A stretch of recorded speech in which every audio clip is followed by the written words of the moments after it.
மாவட்ட செயலாளர்களுக்கு அவசர அழைப்பு. அவங்க எல்லாருமே ஃபோன் பண்ணி அல்லது வாட்ஸ்அப்ல மெசேஜ் போட்டு இத்தனை மணிக்கு மீட்டிங் வந்துருங்க, லிங்க் அனுப்பிட்டோம். ஜூம் மீட்டிங் வரைக்கும் சொல்றேன் நான். எல்லாரும் வந்துடணும். எல்லாம் வந்தாச்சு. இந்த மாதிரி நம்ம கூட்டணி போறோம், உங்களுக்கு சம்மதமா அப்படின்னு கேட்டுக்கிறாங்க. ஒரு பெரிய முடிவு எப்படி எடுக்கிறாங்க பாருங்க.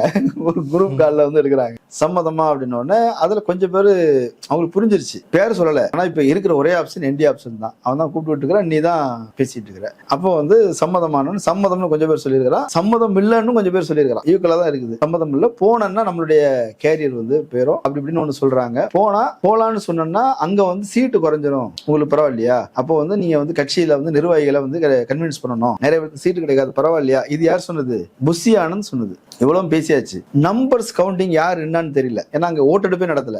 மொத்தம் நடந்தது 10 நிமிஷம். போறோங்கிற தகவலை சொல்லியிருக்கிறாங்க. அதுல வந்து ஆட்சேபனை கொஞ்சம் பேர் தெரிவிச்சிருக்கிறாங்க, போனா நல்லது. ஏன்னா அவங்களுக்கு வந்து போனா நல்லதுன்னு சொன்னவங்க யாருன்னா கிரவுண்ட்ல வந்து அவங்களுக்கு வந்து தெரிஞ்சிருச்சு ஜெயிக்க மாட்டோம் அப்படிங்கிறது விஷயம் தெரிஞ்சவங்க தப்பிச்சிக்கணும். ஆமா. இன்னொரு பிரிவு அவங்களுக்கும் ஜெயிக்க மாட்டோங்கிறது தெரியும். ஆனா என்னன்னா கட்சி இருக்கும்.